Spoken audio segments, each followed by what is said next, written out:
തിരുക്കരത്താൽ വഹിച്ചു എന്നെ തിരുഹിതം പോൽ നടത്തേണമേ. കുശവൻ കയ്യിൽ കളിമണ്ണു ഞാൻ അനുദിനം നീ പണിയണമേ. കുശവൻ കയ്യിൽ കളിമണ്ണു ഞാൻ അനുദിനം നീ പണിയണമേ. ദൈവവചന ചിന്തകൾ കേൾക്കുന്ന എല്ലാ മാന്യ ശ്രോതാക്കൾക്കും ക്രിസ്തീയ വന്ദനം. ഇയ്യോബിൻ്റെ പുസ്തകം 31 അധ്യായം 2 വാക്യം. എന്നാൽ മേലിൽ നിന്ന് ദൈവം നൽകുന്ന ഓഹരിയും ഉയരത്തിൽ നിന്ന് സർവശക്തൻ തരുന്ന അവകാശവും എന്ത്? ഇയ്യോബ് ദൈവത്തിൻ്റെ മുൻപിൽ ആഴമായി ചോദിക്കുന്ന ഒരു ചോദ്യമാണ്, എന്താണ് ദൈവം നൽകുന്ന അവകാശം? തിരുവചന വെളിച്ചത്തിൽ നാം പരിശോധിച്ചു നോക്കിയാൽ ദൈവം നമുക്ക് നൽകുന്ന അവകാശങ്ങളെക്കുറിച്ച് ആഴമായി പറയുന്ന അനവധി ദൈവവചന ഭാഗങ്ങളുണ്ട്. വാഗ്ദത്തങ്ങൾ ദൈവം നൽകുന്ന ഒരു അവകാശമാണ്. ഈ ലോകത്തിൽ വ്യത്യസ്തങ്ങളായ പല അവകാശങ്ങളും ദൈവം നമുക്ക് വച്ചിട്ടുണ്ട്. അതിലൊക്കെ ഉപരി നിത്യതയുടെ അവകാശം ദൈവം നമുക്ക് നൽകിയിരിക്കുന്നു എന്നുള്ളതാണ് വീണ്ടെടുക്കപ്പെട്ട ഒരു ദൈവപൈതലിനെ സംബന്ധിച്ചിടത്തോളം ഏറ്റവും പ്രധാനപ്പെട്ട ഘടകമെന്ന് പറയുന്നത്. നാം യോശുവയുടെ പുസ്തകം 14 അധ്യായത്തിലേക്കൊക്കെ ഇന്ന് കടന്നു പോകുമ്പോൾ ഒരു വാഗ്ദത്തത്തിന് വേണ്ടി ആഴമായി പരിശ്രമിക്കുന്ന, അത് പ്രാപിച്ചെടുക്കുവാൻ വേണ്ടി പരിശ്രമിക്കുന്ന ഒരു കാലേബിനെ കുറിച്ച് കാണുവാൻ കഴിയുന്നുണ്ട്.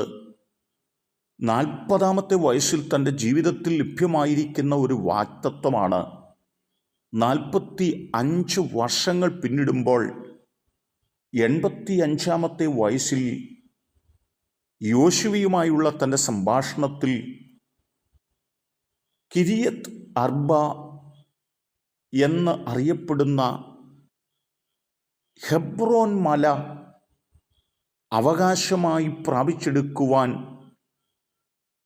താൻ പരിശ്രമിച്ച പരിശ്രമങ്ങളും അതിനുവേണ്ടിയുള്ള തൻ്റെ പ്രയത്നങ്ങളും നമുക്ക് കാണുവാൻ കഴിയുകയാണ്. കാലേബിനുള്ള ഒരവകാശമായി അത്യുന്നതനായ ദൈവം മോശ മുഖാന്തരം അരുളി ചെയ്ത വാഗ്ദത്തമാണ്, അവകാശമാണ് ഹെബ്രോൻ മല.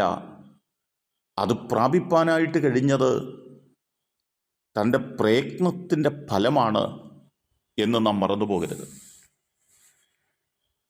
പുതിയ നിയമ വിശ്വാസികളെ സംബന്ധിച്ചിടത്തോളം, അല്ലെങ്കിൽ നമ്മെ സംബന്ധിച്ചിടത്തോളം, ദൈവം നമുക്ക് നൽകുന്ന ഏറ്റവും വലിയ അവകാശം അതെന്താണെന്ന് ചോദിച്ചാൽ അത് യോഹന്നാന്റെ സുവിശേഷം 14-ാമത്തെ അധ്യായത്തിലാണ്.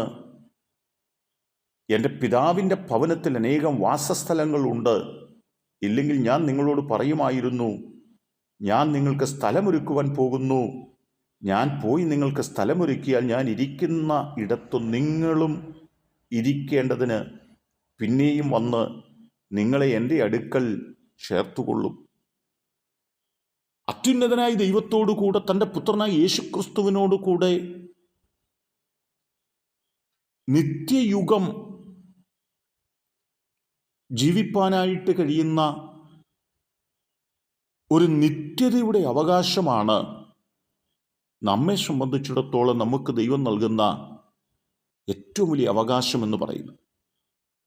എന്നെ കേൾക്കുന്ന പ്രിയപ്പെട്ടവരെ, ഈ ലോകത്തിൻ്റെ ചില അവകാശങ്ങൾ ദൈവം നമുക്ക് നൽകുന്നു. അത് പ്രാപിച്ചെടുക്കുവാൻ വേണ്ടി ആഴമായ ആശയും ആഗ്രഹവും പ്രാർത്ഥനയും പ്രയത്നവും ഉണ്ടാകണം. നിത്യതയുടെ അവകാശമാണ് അതിൽ വലുത്.